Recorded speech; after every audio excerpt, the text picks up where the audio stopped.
Hi, I'm Laura. Let me take you on a journey that transformed my life in a seemingly perfect suburban neighborhood.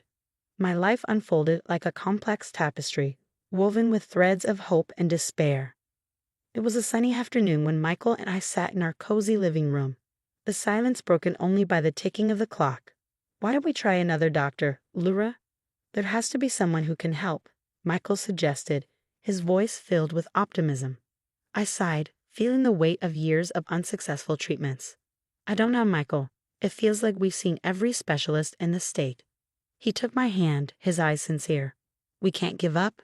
We're in this together, remember? His unwavering support was my anchor, but little did we know, the storm was just beginning. The doorbell rang, and there stood Evelyn, Michael's mother, with her usual air of disapproval. Michael, we need to talk. Alone, Evelyn said, her eyes darting toward me with thinly veiled contempt. Reluctantly, Michael followed her to the kitchen. I couldn't help but overhear their conversation. Michael, you need to think about your future. This situation with Laura isn't going anywhere. Evelyn's voice was firm and cold. Mom, I love Laura. We're not giving up on having a family, Michael replied, his tone equally resolute.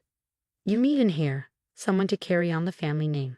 Maybe it's time to consider other options, Evelyn suggested, her words cutting through me like a knife. That night, as Michael and I lay in bed, his arm wrapped around me, he whispered, Don't listen to her, Laura. We'll prove her wrong. Days turned into weeks, and our hope was reignited when I finally got a positive pregnancy test. We were over the moon, but the joy was short-lived. During a family dinner, Evelyn's toxic words dampened our spirits. A baby with her health issues. Let's see how long this lasts. Evelyn muttered just loud enough for us to hear. I felt a lump in my throat, but Michael squeezed my hand under the table. We're going to be fine, love, he reassured me. The following months were a roller coaster of emotions. Our families gathered for the baby shower, and even Evelyn put on a facade of excitement. But her eyes, cold and calculating, never missed a beat. Make sure you take care of yourself, Laura. We wouldn't want anything to happen to the baby, Evelyn said, her voice dripping with insincerity. I will, Evelyn. Thank you, I managed to reply, masking my discomfort. As my due date approached, Michael and I prepared the nursery. The walls were painted a soothing pastel blue, and the crib stood ready for our little miracle. It's perfect, isn't it? Michael said, beaming with pride. It's everything we've ever dreamed of, I replied, my heart swelling with love and anticipation. However, our dreams were shattered when complications arose during labor. The doctors rushed me into surgery, and I awoke to the heartbreaking news that our baby boy didn't make it. Holding each other, Michael and I wept for the child we never got to meet. Yet in the midst of our grief, Evelyn's words echoed in my mind. I told you so. Despite the pain, we refused to give up. With each other's support, we faced the challenges head-on, determined to overcome the hurdles life threw at us. Our love is stronger than any obstacle, Laura. We'll get through this, Michael assured me, his voice a soothing balm to my aching soul. In our journey through despair and hope, we learned the true meaning of resilience and the strength of unconditional love. Our story was far from over, and we were ready to face whatever came our way, together. Months passed after our heartbreaking loss, and just when hope seemed a distant memory, a miracle happened. I was pregnant again. The joy Michael and I felt was indescribable, like a ray of sunlight piercing through relentless storm clouds. We embraced this new beginning after years of heartache and unsuccessful attempts. We were finally blessed with the news of my pregnancy. The joy and anticipation that filled our home were palpable. Can you believe it, Laura? We're going to be parents, Michael exclaimed, his eyes sparkling with excitement. The months flew by, each day bringing us closer to meeting our little miracle. The nursery was painted a soft pink, and we would often sit there, imagining our lives with our baby girl. Finally, the day arrived. After hours of labor, we welcomed our daughter Emma into the world. She was perfect in every way. Her tiny hands, her soft cries, everything about her filled our hearts with indescribable love. We did it, Laura. She's here, and she's perfect, Michael whispered, tears of joy in his eyes as he held Sophie for the first time. Our little family felt complete, but this happiness was like a delicate bubble, beautiful yet fragile. Emma's innocent giggles filled our home, a balm to the scars of our past pains. One evening during a family gathering, Evelyn and her daughter Grace arrived. Their smiles restrained, their congratulations hollow. Evelyn glanced at Emma and then at me, her eyes cold and unfeeling. "A girl, huh? Well, let's hope she stays healthy," Evelyn remarked, her words laced with an ominous undertone. I felt a twinge of discomfort but brushed it aside, focusing on the bundle of joy in my arms. Michael squeezed my hand, a silent promise that nothing would dampen our happiness. The first 3 months of Emma's life were a whirlwind of sleepless nights and endless cuddles, but our bliss was short-lived. Emma fell ill suddenly, her condition deteriorating rapidly. Despite the doctor's best efforts, we lost her. Our world, once filled with the laughter and cries of our baby girl, was now silent, the emptiness echoing off the walls. At Emma's funeral, the air was heavy with grief. Friends and family gathered, their faces etched with sorrow. But amidst the sea of mourners, Evelyn and Grace stood out. Their demeanor was unsettling. No tears, no signs of grief, as if they were untouched by the tragedy. As I stood by Emma's tiny coffin, heartbroken, I caught a glimpse of Evelyn and Grace whispering to each other, a smirk playing on their lips. Their blatant disrespect in such a sacred moment was a shock to my already fragile state. "Can you believe it? Another one gone. Maybe it's a sign, huh?" Grace whispered, not realizing I was within earshot. Evelyn chuckled softly.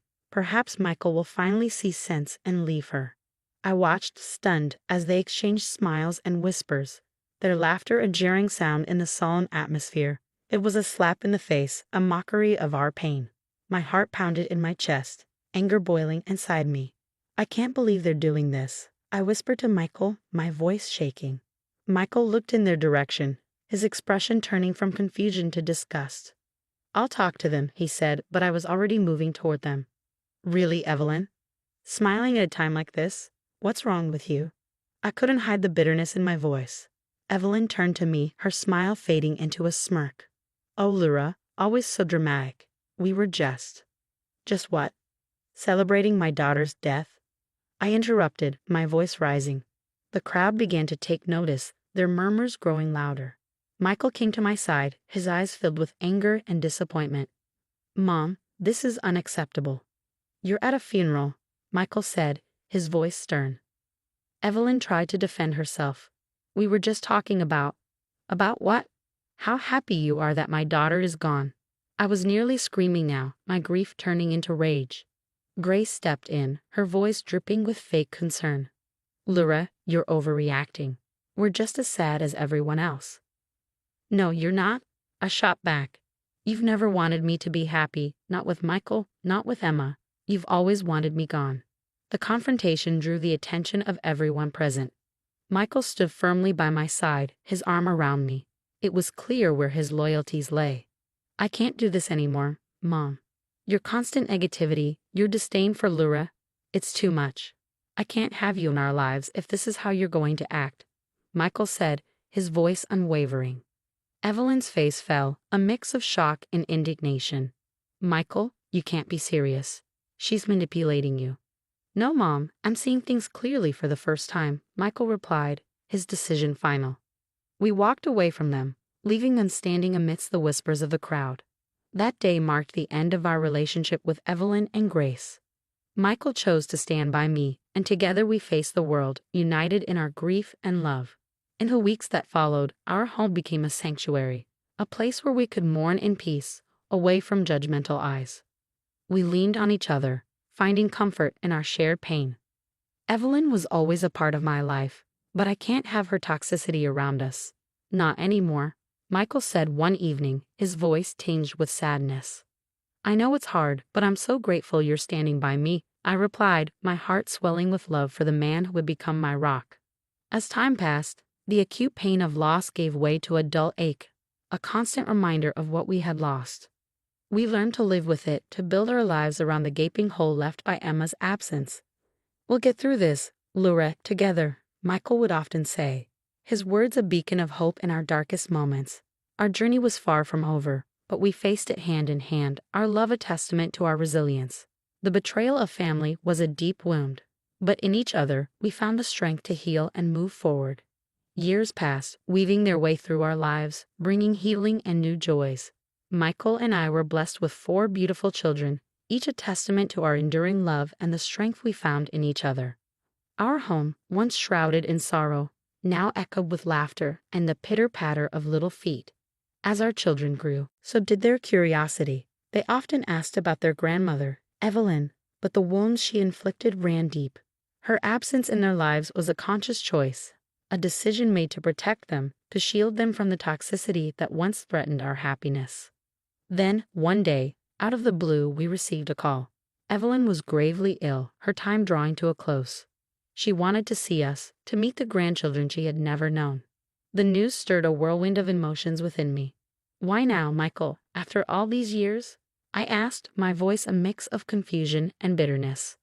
"I don't know, Laura, but she's still my mother. Maybe we should let her meet the kids, just once," Michael replied, torn between his familial ties and the pain of the past. After much deliberation, I agreed, not for Evelyn, but for our children, and perhaps for Michael, to offer him some closure. The day of the visit, I watched as Evelyn entered our home. She was frail and aged, a stark contrast to the woman who once wielded words like weapons. Our children greeted her politely, unaware of the history that hung in the air like a heavy fog. As Evelyn interacted with them, I saw a flicker of regret in her eyes. But it was too little, too late. The chasm between us was too wide, the hurt too deep. After the children had gone to bed, Evelyn turned to me, her eyes weary. "Laura, I know I've made mistakes. I'm sorry, truly sorry." Her words, the long overdue, did little to stir forgiveness in my heart. "Evelyn, I appreciate your apology, but I can't forget what you did. How you made us feel when we needed support the most." Michael sat beside me, a silent source of strength. "Mom, we've moved on. We've built a life, a happy one, without the negativity you brought into it," he added, his voice firm. Evelyn nodded, a single tear trailing down her cheek. "I understand. I just needed to say it, to try and make things right before it's too late." As she left our home that night, I felt a sense of closure. The chapter of our lives tainted by her bitterness was finally coming to an end. I had moved on, we had moved on, and in the faces of our children, I saw the future, bright and unburdened by the past. "We did the right thing, letting her see the kids," Michael said. "Yes, we did. For them, and maybe a little for us too," I replied, feeling a weight lift from my shoulders. Our story, marked by trials and tribulations, was also one of triumph and love. It was a reminder that out of the depths of despair can come the greatest joys, and that in the face of betrayal and hurt, the strength of the human spirit can prevail. Laura's journey through heartache and triumph has come to an end, but it leaves us with the thought-provoking question. If you were in Laura's place, would you have allowed Evelyn, the person who caused so much pain, to meet your children in her final days? Is compassion more important than past grievances, especially when someone is seeking forgiveness at the end of their life? Share your thoughts and experiences in the comments.